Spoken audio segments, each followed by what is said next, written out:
Hi friends, నేను చేస్తున్న videos అన్ని మీ మొబైల్కి నోటిఫికేషన్గా రావాలంటే ఇక్కడ రెడ్ కలర్ సబ్స్క్రైబ్ బటన్ని క్లిక్ చేయండి. అలాగే ఇక్కడ పక్కన ఉన్నటువంటి బెల్ ఐకాన్ని యాక్టివ్ చేసుకోండి.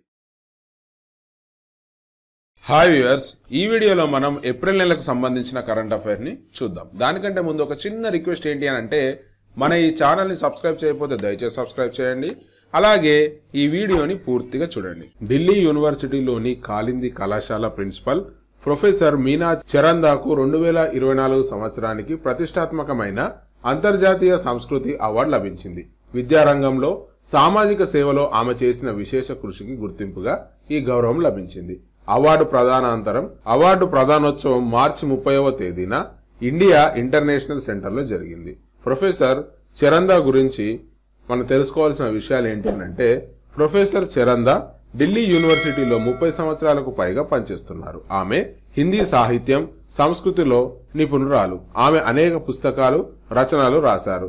విద్యార్థులకు సాంస్కృతిక విలువలు నేర్పించడంలో ఆమె చురుకుగా పాల్గొంటారు. సామాజిక సేవలో కూడా ఆమె చురుకుగా పాల్గొనడం జరుగుతుంది. ఇందులో మనం మెయిన్గా గుర్తుంచుకోవాల్సిన విషయం ఏంటంటే, అంతర్జాతీయ సంస్కృతి అవార్డును పొందినవారు ఎవరనంటే ప్రొఫెసర్ మీనా చరందా అని చెప్పి మనం గుర్తుంచుకోవాల్సి ఉంటుంది. ఎన్హెచ్పిసి ఫ్లోటింగ్ సోలార్ సొల్యూషన్ తో ప్రత్యేకత కలిగిన నార్వేజియన్ కంపెనీ ఓషియన్ సన్తో భాగస్వామ్యం కుదుర్చుకుంది. ఈ సాంకేతికత ప్రత్యేక హైడ్రో ఎలాస్టిక్ పొరలపై అమర్చిన ఫోటో వోల్టానిక్ ప్యానెళ్లను ఉపయోగిస్తుంది. ఇది నీటి ఉపరితలాలపై సౌరశక్తిని ఉత్పత్తి చేయడానికి అనుమతిస్తుంది.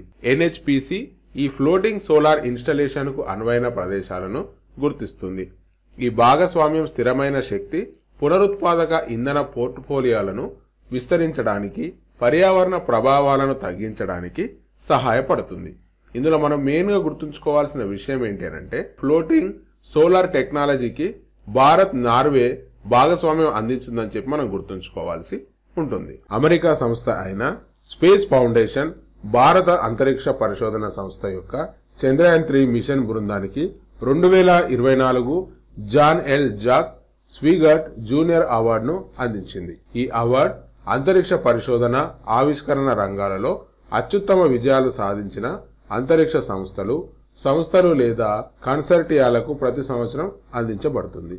జూలై 14, 2023న ప్రారంభించబడిన ఇస్రో చంద్రయాన్ 3 మిషన్ భారతదేశానికి ఓ గణనీయమైన విజయంగా నిలిచింది. విక్రమ్ అనే ల్యాండర్ మరియు ప్రజ్ఞాన్ అనే రోవర్ ను మోసుకొని వెళ్లిన ఈ మిషన్ ఆగస్టు 23, 2023న చంద్రయాన్ దక్షిణ ధ్రువం వద్ద విజయవంతంగా దిగింది. ఈ చారిత్రాత్మక ఘటన చంద్రుని దక్షిణ ధ్రువంపై చంద్ర మాడ్యూల్ ను దించిన మొదటి దేశంగా భారతాన్ని గుర్తించింది. ఇందులో మనం మెయిన్ గా గుర్తుంచుకోవాల్సిన విషయం ఏంటి అంటే, చంద్రయాన్ 3 బృందానికి ప్రతిష్టాత్మక John L Jack Swigert junior award లభించిందని చెప్పి మనం గుర్తుంచుకోవాల్సి ఉంటుంది. Banker Deepak S Parekh HDFC life insurance chairman, non executive director పదవుల నుండి రాజీనామా చేశారు. దీంతో 2000 డిసెంబర్ నుండి కంపెనీ సంబంధం కలిగి ఉన్న కేకి మిస్త్రీని కొత్త చైర్మన్ గా ఏకగ్రీవంగా నియమించారు. సంస్థలో మిస్త్రీకి ఉన్న విస్తృతమైన అనుభవం మరియు నాయకత్వ లక్షణాలు ఆయనను ఈ కీలక పాత్రకు అత్యంత అర్హుడిగా చేశాయి. మిస్త్రీ ప్రస్తుతం హెచ్డిఎఫ్సి లైఫ్ ఇన్సూరెన్స్ లో ఇండిపెండెంట్ డైరెక్టర్ గా ఉన్నారు. ఆయన హెచ్డిఎఫ్సి బ్యాంకులో కూడా డైరెక్టర్ గా ఉన్నారు. బ్యాంకింగ్, ఫైనాన్స్ రంగాలలో మిస్త్రీకి 30 సంవత్సరాలకు పైగా అనుభవం ఉంది. Tata groups, ICICI bank, ABN, AMRO bank తో సహా అనేక ప్రముఖ సంస్థలతో ఆయన పనిచేశారు. భారతీయ రిజర్వ్ బ్యాంకుకు మాజీ డిప్యూటీ గవర్నర్ గా కూడా పనిచేశారు. ఇందులో మనం మెయిన్ గా గుర్తుంచుకోవాల్సిన విషయం ఏంటి అంటే, హెచ్డిఎఫ్సి లైఫ్ ఇన్సూరెన్స్ కొత్త చైర్మన్ ఎవరనంటే కేకి మిస్త్రీ అని చెప్పి మనం గుర్తుంచుకోవాల్సి ఉంటుంది. హాకీ ఇండియా 6వ వార్షిక అవార్డు 2023 సందర్భంగా భారత మహిళల హాకీ టీం పేరుగాంచిన దీపికా సోరెన్ కు ప్రతిష్టాత్మక హాకీ ఇండియా అసుంత లాక్రా అవార్డు లభించింది. హాకీ ఇండియా క్రీడల్లో అభివృద్ధి చెందుతున్న ప్రతిభావంతులను ప్రోత్సహించడం, గుర్తించడం పట్ల ఉన్న నిబద్ధతకు ఈ అవార్డు ఒక చిహ్నం. దీపిక వంటి క్రీడాకారులను గౌరవించడం ద్వారా సంస్థ తదుపరి తరం హాకీ స్టార్లను ప్రేరేపించడానికి, ప్రోత్సహించడానికి, అత్యుత్తమ సంస్కృతిని పెంపొందించడానికి, భారతదేశంలో క్రీడ యొక్క నిరంతర వృద్ధి విజయాన్ని నిర్ధారించడానికి కృషి చేస్తుంది. దీపికా సోరెన్ గురించి మనం తెలుసుకోవాల్సిన విషయం ఏంటంటే, భారత మహిళల హాకీ టీంలో కీలక ఆటగాడిగా మారిన దీపిక తన వేగం, నైపుణ్యం, గోల్ స్కోరింగ్ సామర్థ్యానికి ప్రసిద్ధి చెందింది. 2023 జనవరిలో జరిగిన హాకీ వరల్డ్ కప్ లో భారతదేశం సెమీఫైనల్ కు చేరుకోవడంలో ఆమె కీలక పాత్ర పోషించింది. భారతదేశం తదుపరి తరం హాకీ స్టార్లకు ఒక స్ఫూర్తిగా నిలుస్తుంది. ఇందులో మనం మెయిన్ గా గుర్తుంచుకోవాల్సిన విషయం ఏంటంటే దీపికా సోరెన్కు అసుంత లాక్రా అవార్డు లభించిందని చెప్పి మనం గుర్తుంచుకోవాల్సి ఉంటుంది. Kuwait Emir Sheikh Mohammad Sabah al Salem Al Sabah రాజీనామా చేయడంతో కొత్త ప్రధానమంత్రిగా Sheikh Hamad Abdullah Al Hamad Al Sabah నియమించారు. 1952లో జన్మించిన షేక్ అహ్మద్ వివిధ మంత్రి పదవులు నిర్వహించి ఆర్థిక, ప్రభుత్వంలో విస్తృతమైన అనుభవాన్ని కలిగి ఉన్నారు. కొత్త ప్రభుత్వాన్ని ఏర్పాటు చేయడానికి ఆమోదం కోసం మంత్రివర్గ నియామకాలను సమర్పించడానికి కువైట్ ఎమీర్ షేక్ అహ్మద్ ను నియమించినట్లు కూనా నివేదించింది. షేక్ మొహమ్మద్ సబ్హాల్ సలేం ఆల్ సబా రాజీనామా చేసిన తర్వాత ఈ చర్య జరిగింది. అతను ప్రభుత్వాన్ని ఏర్పాటు చేసే బాధ్యతను స్వీకరించిన కొద్దిసేపటికే పదవి విరమణ చేశాడు. కువైట్ సుమారు 4.2 మిలియన్ల జనాభాతో ప్రపంచంలోని 6వ అతిపెద్ద చమురు నిల్వలను కలిగి ఉంది. ఇది ప్రపంచ ఇంధన మార్కెట్లో కీలక ప్లేయర్ గా నిలిచింది. యునైటెడ్ స్టేట్స్ తో దాని వ్యూహాత్మక కూటమి 1991 గల్ఫ్ యుద్ధం నాటిది స్థిరంగా ఉంది. ప్రస్తుతం కువైట్ సుమారు 13,500 మంది అమెరికన్ దళాలకు ఆతిథ్యం ఇస్తుంది. మధ్య ప్రాచుర్యంలో యుఎస్ సైన్యం యొక్క ఫార్వర్డ్ హెడ్ క్వార్టర్ గా పనిచేస్తుంది. ఇందులో మనం మెయిన్ గా గుర్తుంచుకోవాల్సిన విషయం ఏంటి అంటే కువైట్ యొక్క న్యూ ప్రైమ్ మినిస్టర్ ఎవరు అంటే Sheikh Hamad Abdullah Al Ahmad Al Sabah అని మనం గుర్తుంచుకోవాల్సి ఉంటుంది. క్రిటికల్ మినరల్స్ రంగంలో నాలెడ్జ్ సపోర్ట్ అందించడం కోసం శక్తి సస్టైనబుల్ ఎనర్జీ ఫౌండేషన్ తో గనుల మంత్రిత్వ శాఖ అవగాహన ఒప్పందం కుదుర్చుకుంది. క్రిటికల్ మినరల్ సమ్మిట్ భారతదేశం యొక్క స్వావలంబనను పెంచడంపై దృష్టి పెడుతుంది. దీని యొక్క ప్రధాన అంశాలను మనం చూసినట్టయితే న్యూఢిల్లీలో critical mineral summit enhancing beneficiation and processing capabilities పేరుతో 2 రోజుల సమ్మిట్ ప్రారంభమైంది. గనుల మంత్రిత్వ శాఖ ద్వారా నిర్వహించబడిన ఈ శిఖరాగ్ర సదస్సు కీలకమైన ఖనిజ ప్రాసెసింగ్ లో సహకారం ఆవిష్కరణలను ప్రోత్సహించడం లక్ష్యంగా పెట్టుకుంది. సమ్మిట్ భారతదేశంలో లభ్యమయ్యే విభిన్న శ్రేణి క్లిష్టమైన ఖనిజాలను ప్రదర్శించింది. స్వచ్ఛమైన శక్తి ఆర్థిక వృద్ధికి వాటి ప్రాముఖ్యతను హైలైట్ చేసింది. కీలకమైన ఖనిజాల యొక్క బలమైన అన్వేషణ దేశీయ ఉత్పత్తి కోసం తక్షణ అవసరం. ఈ రంగంలో నాలెడ్జ్ షేరింగ్ ని ప్రోత్సహించేందుకు గనుల మంత్రిత్వ శాఖ శక్తి సస్టైనబుల్ ఎనర్జీ ఫౌండేషన్ మధ్య అవగాహన ఒప్పందం సంతకం చేయబడింది. ప్యానెల్ చర్యలు దేశీయ, ప్రపంచ మార్కెట్ కోసం భారతదేశం యొక్క ప్రాసెసింగ్ సామర్థ్యాలు, వ్యూహాలను రూపొందించడంపై దృష్టి సారించాయి. ఇందులో మనం మెయిన్ గా గుర్తుంచుకోవాల్సిన విషయం ఏంటంటే శక్తి సస్టైనబిలిటీ ఎనర్జీ ఫౌండేషన్ తో ఒప్పందం కుదుర్చుకున్న గనుల మంత్రిత్వ శాఖ అని చెప్పి మనం గుర్తుంచుకోవాల్సి ఉంటుంది. నైమా ఖాతున్ అలీగఢ్ ముస్లిం యూనివర్సిటీ తొలి మహిళా వైస్ ఛాన్సలర్ గా నియమితులయ్యారు. ఆమె నియామకాన్ని రాష్ట్రపతి ద్రౌపది ముర్ము ఆమోద ముద్ర వేశారు. ఎన్నికల కోడ్ అమల్లో ఉన్నందున ఎన్నికల కమిషన్ అనుమతి కూడా తీసుకుంటున్నట్టు వర్సిటీ వర్గాలు తెలిపాయి. ఖాతున్ ఏఎంయులో సైకాలజీలో పిహెచ్డి పొందారు. 5 సంవత్సరాల పాటు వర్సిటీ వీసీగా కొనసాగనున్నారు. 1875లో స్థాపించబడిన మహమ్మదన్ ఆంగ్లో ఓరియంటల్ కాలేజీ 1920లో అలీగఢ్ ముస్లిం యూనివర్సిటీగా మారింది. నైమా ఖాతున్ ఉత్తరప్రదేశ్ లోని బారంబాంకీ జిల్లాకు చెందినవారు. ఆమె ఢిల్లీ విశ్వవిద్యాలయం నుంచి సైకాలజీలో ఎంఏ చేశారు. ఆమె ఏఎంఓయులో 1990లో చేరారు మరియు 2021లో ప్రొఫెసర్ గా పదోన్నతి పొందారు. ఆమె విద్యార్థి సంక్షేమం, లైంగిక వేధింపుల నివారణ వంటి అంశాలపై చురుకుగా పనిచేశారు. అమెరికాకు చెందిన అంతరిక్ష పరిశోధన సంస్థ నాసా నిర్వహించిన హ్యూమన్ ఎక్స్ప్లోరేషన్ రోవర్ ఛాలెంజ్ లో భారత విద్యార్థులు సత్తా చాటారు. న్యూఢిల్లీ, ముంబైకి చెందిన భారతీయ విద్యార్థుల బృందం నాసా అవార్డులను గెలుచుకున్నాయి. అలబామా రాష్ట్రంలోని హన్స్ విల్లేలో ఉన్న అమెరికా అంతరిక్ష రాకెట్ కేంద్రంలో ఏప్రిల్ 19-20 తేదీల్లో ఈ పోటీలు జరిగాయి. ఢిల్లీకి చెందిన KIET గ్రూప్ విద్యా సంస్థలకు చెందిన students of crash and burn విభాగంలో ఈ అవార్డును గెలుచుకున్నట్లు national aeronautics and space administration April 22వ తేదీన ప్రకటించింది. అలాగే ముంబైకి చెందిన ద కానకీయ ఇంటర్నేషనల్ స్కూల్ కు చెందిన విద్యార్థులు రూకీ ఆఫ్ ద ఇయర్ అవార్డును గెలుచుకున్నారు. కాగా ఈ పోటీలో అమెరికాలోని డల్లాస్ కు చెందిన Paris episcopal school high school విభాగంలో తొలి బహుమతి సాధించింది. అలాగే కాలేజీ యూనివర్సిటీ విభాగంలో హన్స్ విలేకు చెందిన యూనివర్సిటీ ఆఫ్ అలబామా ప్రథమ బహుమతిని గెలుచుకుంది.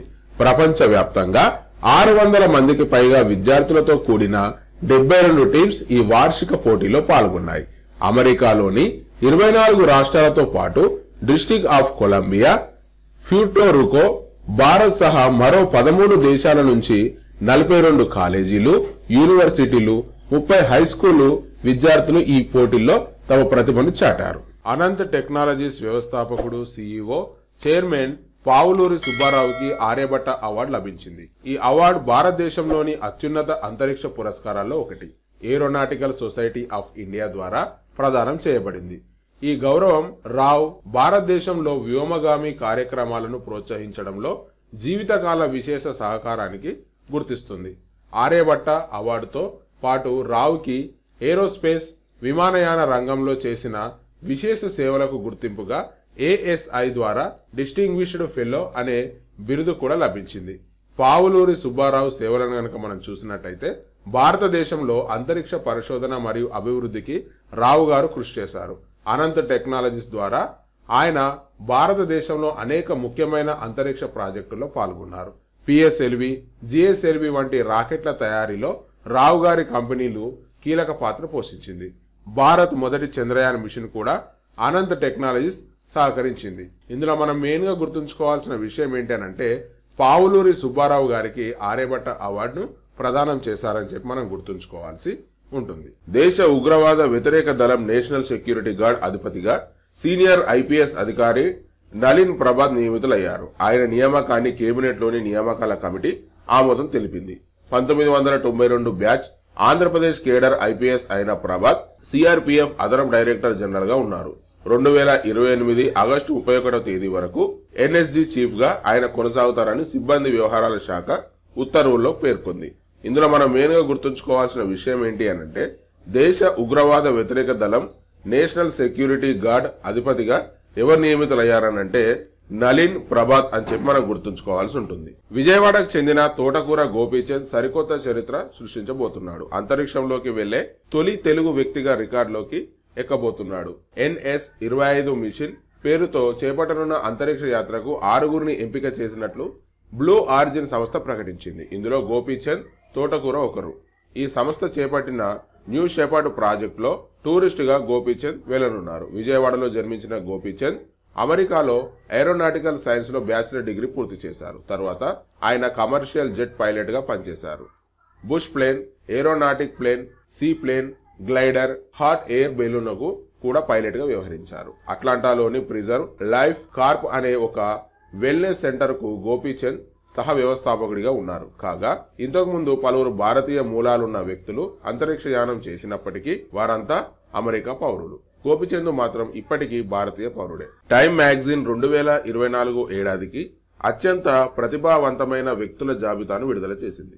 100 మంది అత్యంత ప్రతిభావంతమైన వ్యక్తుల జాబితాలోని రష్యా ప్రతిపక్ష నాయకుడు అలెక్సీ నవల్నీ భార్య యులియా నవల్నీ, ప్రపంచ బ్యాంక్ చీఫ్ అజయ్ బంగా వంటి ప్రముఖులు ఉన్నారు.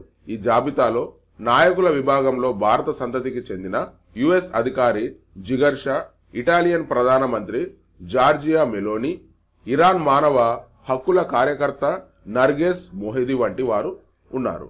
ఈ జాబితాను టైమ్ మ్యాగజైన్ నాయకులు, ఆదర్శవంతమైన వ్యక్తులు, ఆయా రంగాల్లో ప్రావీణ్యం గలవారుగా వర్గీకరించి మరీ ఈ జాబితాను విడుదల చేసింది. ఇక రష్యా ప్రతిపక్ష నాయకుడు భార్య యూలియా తన భర్త మరణానంతరం రాజకీయాల్లోకి వచ్చారు. తన భర్త అలెక్సీ ఉనికిని సజీవంగా ఉంచేందుకు రాజకీయాల్లోకి వచ్చినట్టు తెలిపారు. ఇక భారతీయ అమెరికన్ అజయ్ బంగా గత ఏడాది ప్రపంచ బ్యాంకుకి అధ్యక్షుడయ్యారు.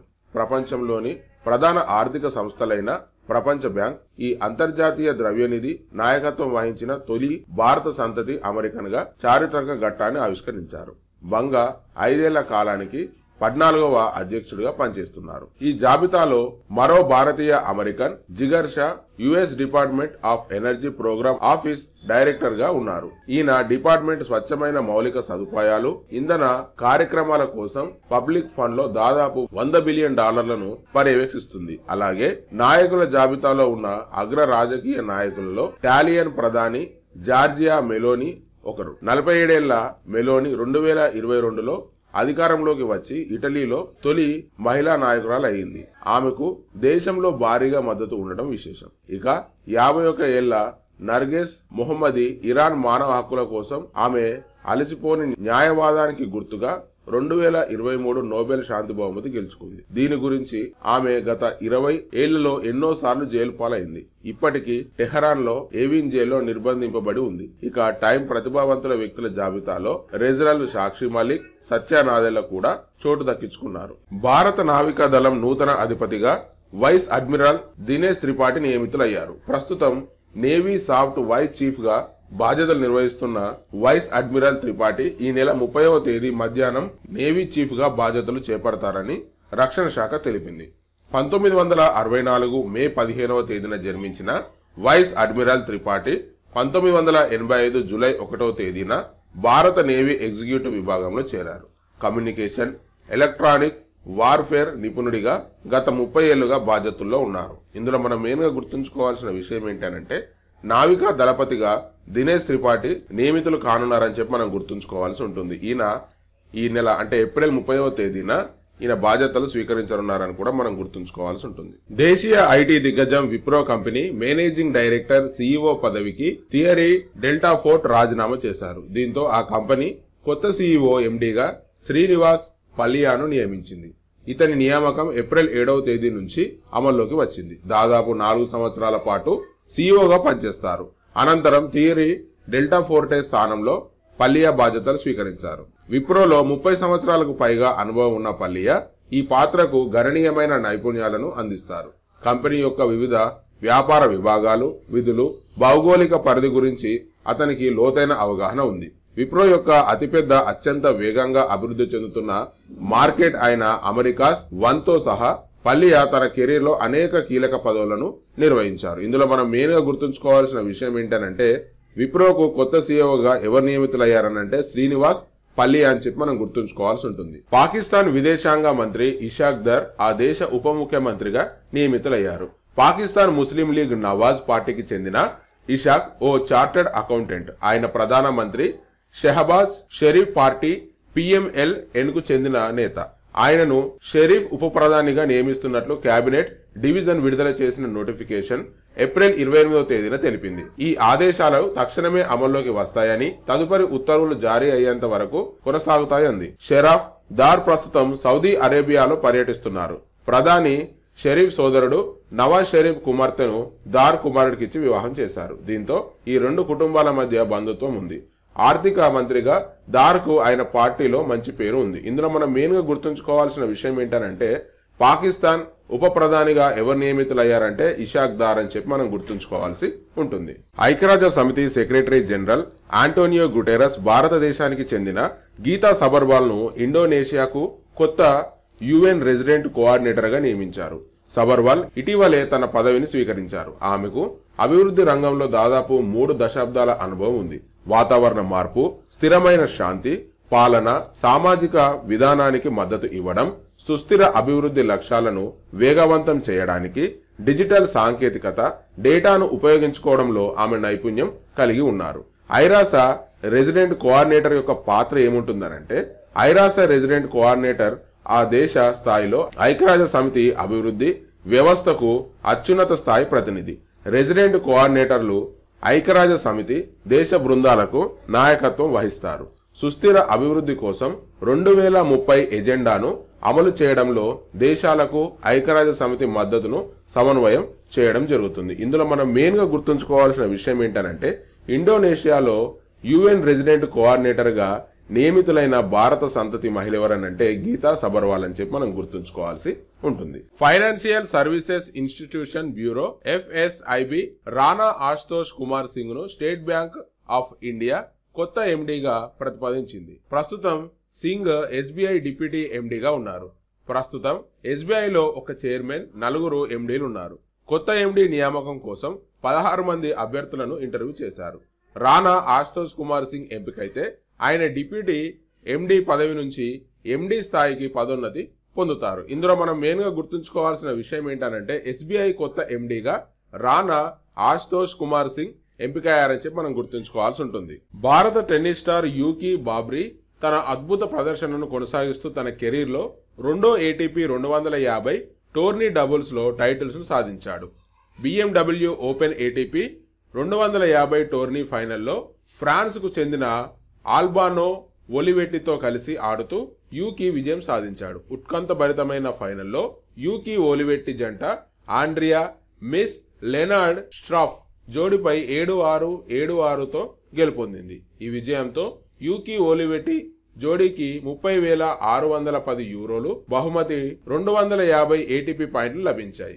గత ఏడాది యూకీ మలోర్కా ఓపెన్ లో లాయిడ్ హారిస్ తో కలిసి తన మొదటి ఏటీపీ టైటిల్ ను సొంతం చేసుకున్నాడు. ఇందులో మనం మెయిన్ గా గుర్తుంచుకోవాల్సిన విషయం ఏంటంటే ఏటీపీ టైటిల్ ను సాధించిన భారత టెన్నిస్ స్టార్ ఎవరు అని అంటే యూకీ బాబ్రీ అని చెప్పి మనం గుర్తుంచుకోవాల్సి ఉంటుంది. పురుషుల టెన్నిస్ ప్రపంచ నెంబర్ 1 నోవాక్ జోకోవిచ్ ప్రతిష్టాత్మక లారియస్ వరల్డ్ స్పోర్ట్స్ వార్షిక అవార్డులు మెరిచాడు. 2023 సంవత్సరానికి గాను పురుషుల విభాగంలో ఈ సెర్బియా దిగ్గజం ఉత్తమ క్రీడాకారుడు పురస్కారం గెలుచుకున్నాడు. జోకోవిచ్ కు ఈ అవార్డు లభించడం ఇది 5వసారి. 2023లో జోకోవిచ్ Australian open, French open, US open, grand slam title ను సాధించడంతో పాటు వింబుల్డన్ టోర్నీలో రన్నర్ అప్ గా నిలిచాడు. సీజన్ ను టాప్ ర్యాంకుతో ముగించాడు. మహిళల విభాగంలో స్పెయిన్ ఫుట్బాల్ ప్లేయర్ బొనట్టి ఉత్తమ క్రీడాకారిణి అవార్డు అందుకున్నారు. ఇందులో మనం నేరుగా గుర్తుంచుకోవాల్సిన విషయం ఏంటంటే నోవాక్ జోకోవిచ్ కు లారియస్ అవార్డు లభించిందని చెప్పి మనం గుర్తుంచుకోవాల్సి ఉంటుంది. ఫోన్ పే, ఈ సేవా, హోటల్ అసోసియేషన్ ఆఫ్ నేపాల్, పోకారాతో కలిసి పనిచేస్తాయి. భారతదేశానికి చెందిన ప్రముఖ ఫిన్టెక్ సంస్థ ఫోన్ పే, నేపాల్ కు చెందిన ప్రముఖ ఆన్లైన్ చెల్లింపు వేదిక ఈ సేవా హోటల్ అసోసియేషన్ ఆఫ్ నేపాల్, పోకారాతో కలిసి నేపాల్లో యూపీఐ చెల్లింపులు ప్రోత్సహించడానికి ఒక ముఖ్యమైన ఒప్పందానికి సంతకం చేశాయి. ఈ ఒప్పందం యొక్క ప్రధాన లక్ష్యం ఏప్రిల్ 11 నుంచి 14వ తేదీ వరకు జరిగే ఫ్యూవా న్యూ ఇయర్ ఫెస్టివల్ సందర్భంగా చెల్లింపుల వాడకాన్ని పెంచడం. ఈ ప్రసిద్ధి పండుగ నేపాల్, భారతదేశం నుంచి వచ్చిన పర్యాటకులను ఆకర్షిస్తుంది. అలాగే సాంస్కృతిక అనుభవాలు, రుచికరమైన వంటకాలను అందిస్తుంది. ఈ ఒప్పందం భారత్, నేపాల్ మధ్య డిజిటల్ చెల్లింపులను మరింత సులభతరం చేస్తుంది. ఫోన్ పే భారతదేశంలో యూపీఐ చెల్లింపులకు ప్రముఖ వేదికగా ఉంది. ఈ సేవ నేపాల్లో అగ్రగామిగా ఆన్లైన్ చెల్లింపు సేవ ప్రదాత. ఈ 2 సంస్థలు కలిసి పనిచేయడం ద్వారా 2 దేశాల మధ్య డబ్బు బదిలీలను సులభతరం చేయడానికి, మరింత సమర్థవంతంగా చేయడానికి సహాయపడుతుంది. ఈ ఒప్పందం పర్యాటకులకు కూడా చాలా ప్రయోజనకరంగా ఉంటుంది. యూపీఐని ఉపయోగించి వారు నేపాల్ హోటల్లో, రెస్టారెంట్లలో, దుకాణాల్లో సులభంగా చెల్లింపులు చేయగలరు. వారికి నగదు తీసుకెళ్లే అవసరం లేదు. ఇది చాలా సౌకర్యవంతంగా ఉంటుంది. ఇందులో మనం మెయిన్ గా గుర్తుంచుకోవాల్సిన విషయం ఏంటంటే భారతదేశం, నేపాల్ మధ్య యూపీఐ చెల్లింపులకు మార్గం సుగమమైందని చెప్పి మనం గుర్తుంచుకోవాల్సి ఉంటుంది. మీకు కనుక ఈ వీడియో నచ్చినట్టయితే దయచేసి లైక్ చేయండి, షేర్ చేయండి, సబ్స్క్రైబ్ చేయండి. అంతేకాకుండా మీ అమూల్యమైనటువంటి సలహాలు, సూచనలను కింద కామెంట్ బాక్స్ ఉంటుంది, కామెంట్స్ రూపంలో నాతో షేర్ చేసుకోండి. థ్యాంక్ యూ అండ్ జై హింద్.